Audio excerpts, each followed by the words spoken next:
Please don't forget to like the video, hit the subscribe button and smash the notification bell. Thank you so much. When you think of wealth in Africa, names like Aliko Dangote, Mike Adenuga and Abdul Samad Rabiu immediately comes to mind. These business magnates dominate industries like cement, telecommunications, sugar and oil, shaping not just Nigeria's economy but the continent's financial landscape. However, their stories aren't just tales of hard work and entrepreneurial genius. Behind their rise lies a backdrop of government policies, strategic partnership, and market conditions carefully crafted by the Nigerian government. From exclusive import licenses to sweeping privatization programs, successful governments have enacted policies that provided these individuals with unique opportunities to consolidate wealth, dominate markets, and shape industries. This isn't about business acumen, it's about how power and policy intersect to create empires. In this video, we will explore the critical role the Nigerian government has played in shaping the fortunes of these billionaires. We will dive into key policies like import bans, tax incentives, and privatizations, examining how they paved the way for some of the wealthiest individuals in Africa. By the end, you will see how the lines between governance and business can blur, creating billionaires while shaping the nation's economic destiny. Before Baba's second coming as president of Nigeria, there was actually nothing at all like a billionaire in Nigeria in dollars.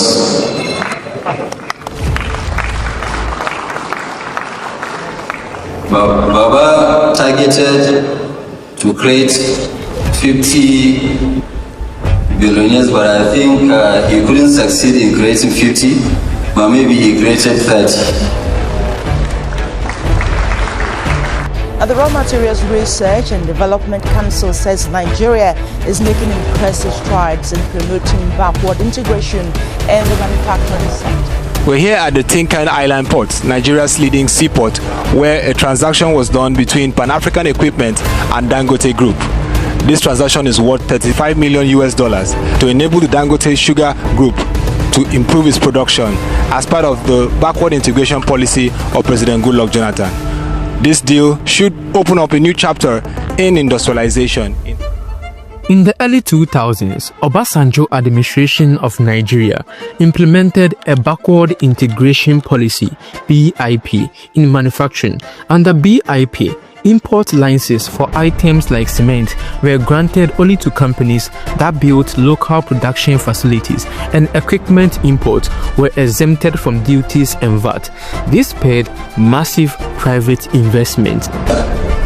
During Baba's first term, Baba had actually opened up the economy, where before the economy was actually controlled by foreigners, like many other African countries. But in Nigeria, if you look at the economy today, it's fully controlled by Nigerians and also by the private sector. Dangote Group built new factories, Obajana, Boku, etc., and Abdul Samad Rabiu revived the former government plant at Kalambiana. By 2012, domestic cement capacity jumped from 4 to 28 million tons per year. Probably area where you comfortable beside the plants and the fish and profitable, probably maybe the southwest and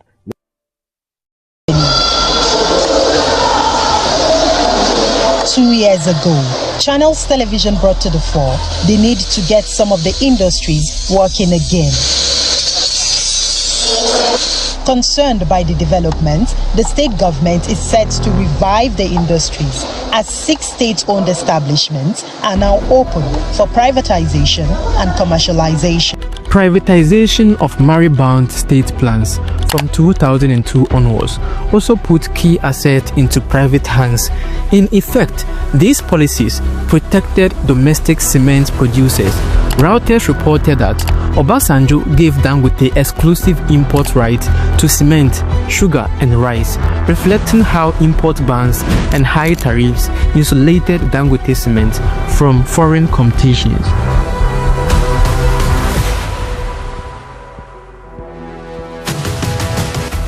Critics noted that many import ban items correspond to Dangote's interests, blocking rivals and entrenching his market dominance. The Nigerian Sugar Development Council was formed in 1993 in an effort to raise domestic production, which at the time was at 50,000 tons, a fraction of the country's total demand of 700,000 tons.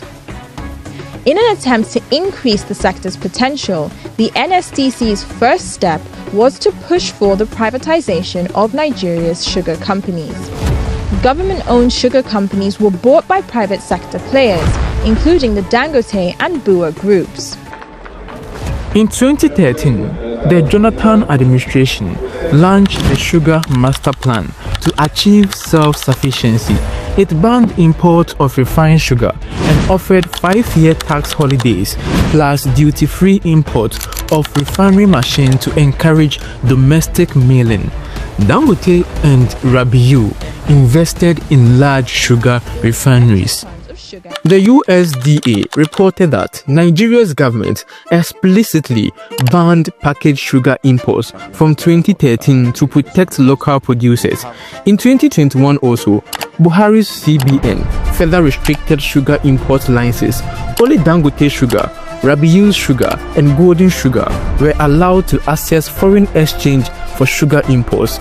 These rules effectively granted Dangote and Rabiu exclusive control of the sugar market. Other traders are banned from bringing in sugar unless approved. The privatization of Nigerian Telecommunications Limited (NITEL) and Mobitel, also known as MTEL, under the watch of the Bureau of Public Enterprises, reopened yesterday in Abuja. The initial sale of NITEL had come with some discrepancies, which caused a reversal of the process 4 times. But after the exercise, a new buyer emerged and promised to put NITEL back on track within 2 years. Our correspondent in Abuja reports that the bid was won by NACOM Consortium at the cost of $252 million. Starting under Obasanjo, Nigeria liberalized telecoms and auctioned GSM licenses, breaking the old Nigeria telecommunication monopoly. Mike Adenuga's Globalcom initially won a GSM license in 1999, but revoked during Abacha's final year, and then was reissued a license in 2003. These policies created a competitive sector, but also favored first movers. Globalcom used this opportunity to become Nigeria's second largest mobile operator. Adenuga was also an early beneficiary of oil sector licensing. In 1990, he obtained an oil drilling license and in 1991 became the first indigenous company to strike offshore oil commercially.